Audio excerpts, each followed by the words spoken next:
જય શ્રી કૃષ્ણ. કેમ છો બધા? મજામાં? આજે અમે તમને સાયબર ક્રાઇમને લઈને કયાની સમજ આપવાના. મારું નામ લેકરિયા છે. હું ધોરણ 8 માં અભ્યાસ કરું છું. મારું નામ પરવરિયા રિંકલ છે. હું ધોરણ 8 A માં અભ્યાસ કરું છું. મારું નામ સત્યપ્રભા જેનિલ છે. હું 8A માં અભ્યાસ કરું છું. સાયબર ક્રાઇમને લઈને કયાની સમજ. સાયબર ક્રાઇમને સાયબર ક્રાઇમ વિશે વધારે જાણવા કરતાં હું તમને પૂછી લઉં, તમને કોઈને ખબર છે સાયબર ક્રાઇમ એટલે શું થાય છે? થોડું ખબર હોય તો કહો.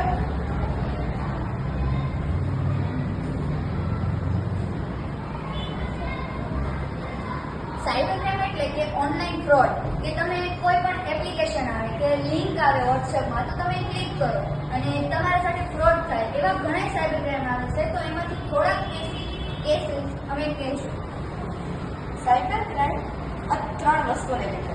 પહેલું છે ગ્રીડ, એટલે કે લાલચ. ઘણીવાર આપણે લાલચમાં આવીને કોઈ લિંક ક્લિક કરી દઈએ છીએ, તો એ લિંકના થ્રુ આપણું આખું એકાઉન્ટ સાફ થઈ જાય છે. બીજું છે નીડ, એટલે કે જરૂરિયાત. ક્યારેક આપણે જરૂરિયાત પણ હોય છે લિંકને ક્લિક કરવું. અને ત્રીજું છે ક્યુરોસિટી, એટલે કે જિજ્ઞાસા, એક્સાઇટમેન્ટ. ક્યારેક આપણે એ જાણવાની આતુરતા હોય છે કે આ ગેમમાં આગળ શું આવશે, આપણે આટલા પૈસા ઇન્વેસ્ટમેન્ટ કરશું તો આપણે આગળ કેટલા મળશે.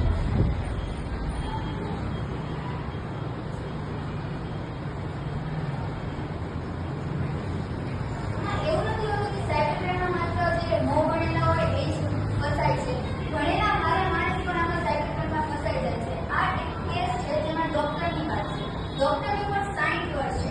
તેને વોટ્સએપમાં એક લિંક આવી કે એ લિંક પર ક્લિક કરીને ગ્રુપમાં જોડાઓ અને એ ગ્રુપમાં તમે ઇન્વેસ્ટમેન્ટ કરો પૈસા. તો ઇન્વેસ્ટમેન્ટ કરવામાં 22 લાખ રૂપિયા ગુમાવી નાખ્યા છે. ઇન્વેસ્ટમેન્ટ કરવામાં ક્લિક કરી દેશે. તો એ ધ્યાન રાખવું કે કોઈ પણ અજાણ્યા વ્યક્તિ આપણે લિંક મોકલે તો લિંક ક્લિક ન કરવી.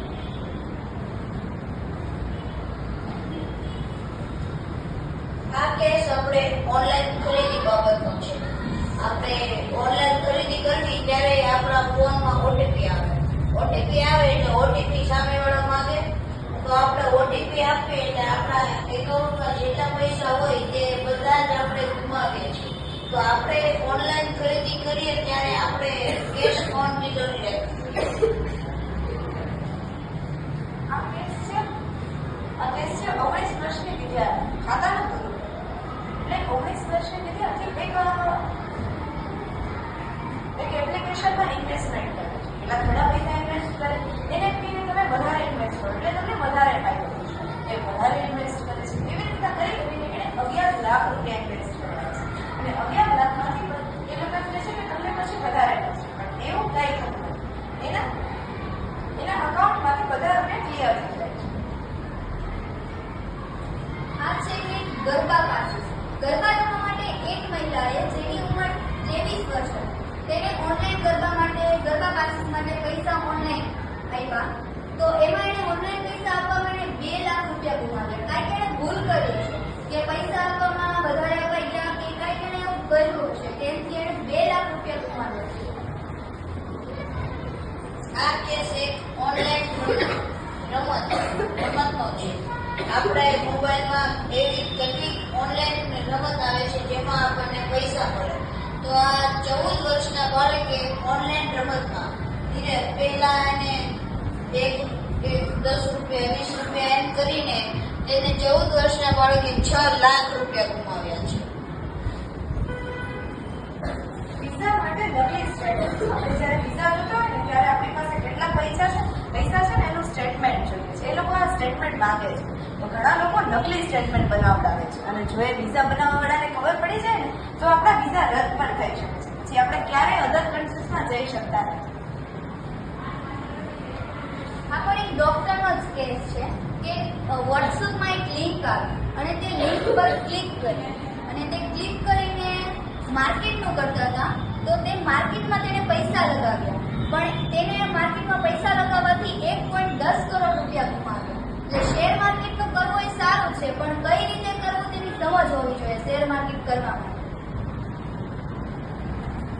આ એક કેસ ઓનલાઈન ગેમનો જ છે, પણ આ 20 વર્ષના યુવાને ઓનલાઈન ગેમની લત.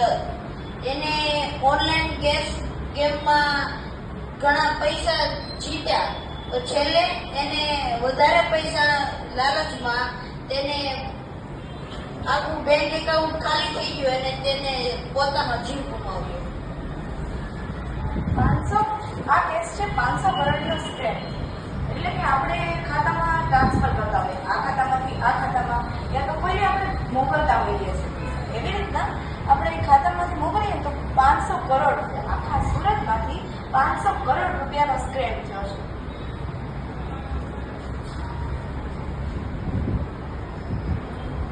આ કેસ છે વોટ્સઅપમાં. આપણા ફ્રેન્ડ હોય, મિત્ર હોય, તે આપણે લિંક મોકલે, તે આપણે મેસેજ કરે કે અને QRC કોડ મોકલે કે તમે આમાં મારે પૈસાની જરૂર છે તો તમે મને પૈસા આપો. અને આપણે એમ લાગે કે સામેવાળો આપણો મિત્ર છે તો આપણે એને પૈસા મોકલાઈ દઈએ. અને પછી આપણે તેને ફોન કરીને પૂછીએ કે શું તારે પૈસા આવી ગયા? ત્યારે આપણે ખબર પડે કે એ આપણે પૈસા બીજાને મોકલ્યા હતા, આપણો ફ્રેન્ડ નહોતો. એટલે એ પણ ખાસ ધ્યાન રાખવું જોઈએ કે આપણે જેને પૈસા મોકલી છીએ તેને ઓળખીએ છીએ કે નહીં, એ બધું ખાસ ધ્યાન રાખવું પડે.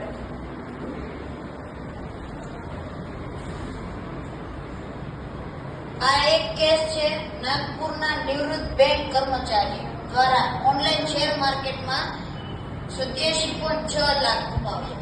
એટલે આ કેસ શેર માર્કેટનો છે, જેને એક વ્યક્તિએ ઓનલાઈન શેર માર્કેટમાં થોડાક પૈસા મૂક્યા તો તેનું પણ બેંક એકાઉન્ટ ખાલી થઈ ગયું અને તેને એટલા લાખ ગુમાવ્યા.